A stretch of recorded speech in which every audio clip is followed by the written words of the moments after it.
Good morning, it is the 27th of January and I decided to film today because it's a really nice day outside. Usually it's all doom and gloom over here in Helsinki, but today, how the tables have turned. But don't let this blue sky fool you. It's still -5 degrees.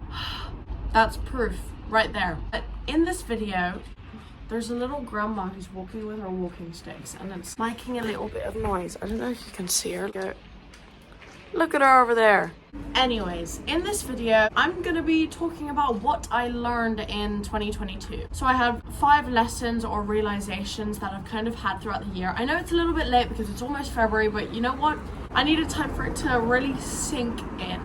Just a little disclaimer, I haven't reached the point of perfection with any of these. We're all on a learning journey. These are just things that I have to have at the back of my head throughout my life and to just kind of think back on. I have not mastered any of these. But you know what? Enough of the introduction. Let's just roll into it. Okay, number 1, when you criticize others. By the way, I have my laptop here because I haven't learned. I wrote these last night. I haven't memorized any of them. Numero uno. When you internally criticize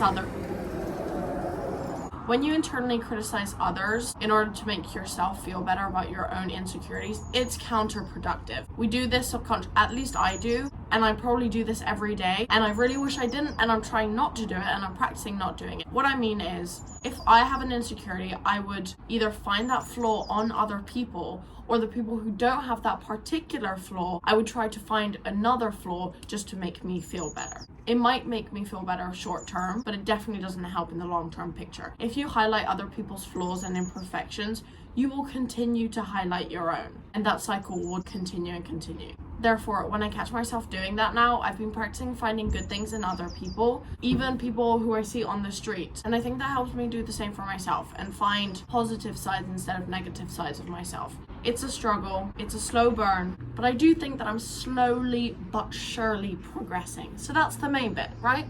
Okay, number 2.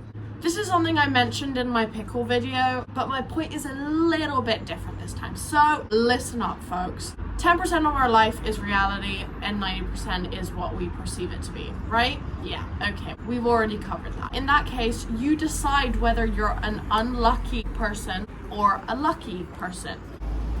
Dude, these cars are just interrupting me. Yeah, right along, dude.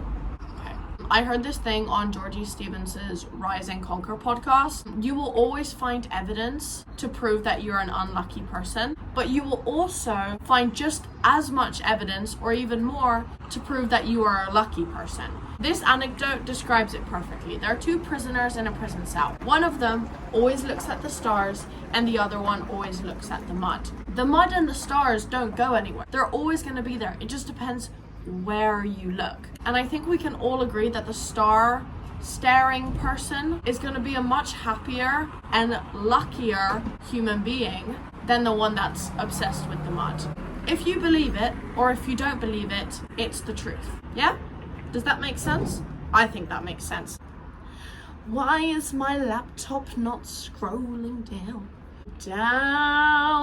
Okay, this one can sound a little bit contradicting. Trust me, I get it. But this is my rule. Number 3 is the only way to avoid conflict is to face it.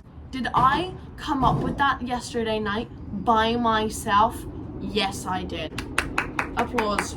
Applause. Thank you. Thank you. Thank you. I sure did. What I mean by that is if you keep sweeping a conflict under the rug, it's just gonna grow. If you give it a lack of importance, the conflict's just gonna, what's that word? Escalate. You will become more bitter and resentful, and this isn't fair to either person involved. If you don't face the conflict and have a conversation about it with the other person, you are no better than the person who caused the conflict in the first place. They may not know about how they have affected you, and then it is your duty as a supporter, as a friend, as a family member, as a partner, to help them in their process of growth and development and learning. You cannot expect them to always find the issue if you cannot address it. But I do have to point out, this only counts when it's a relationship that you want to be saved. This brings me to my next learning point.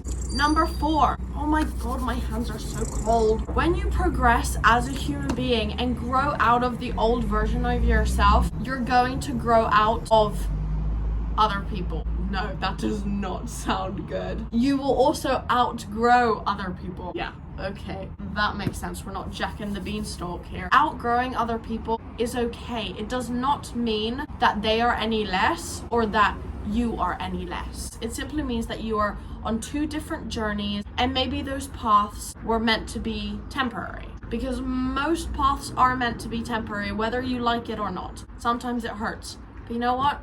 Sometimes you gotta deal with the pain. If you think this is the case with the relationship, reflect on whether that person can still be a good addition to your life, or if perhaps your paths are just getting further apart. And that brings me back to number 3. Sometimes you've done enough fixing. You cannot change the human being just to fit the mold that you want them to be either. You can help them better themselves and upgrade, but you cannot change the person. So if who they are is not fitting in your life right now, then maybe it's just best to let go. Okay, last one, last but not least.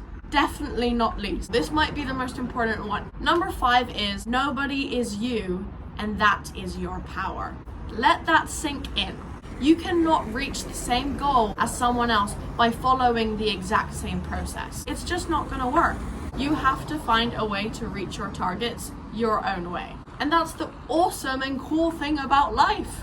Wouldn't it be boring if we were all given a little handbook at the beginning of our life and being like, okay, yeah, this is how you become this, this is how you become this, this is how you become this. That would take all risk away, that would take all failure away from life. And what is life without failure?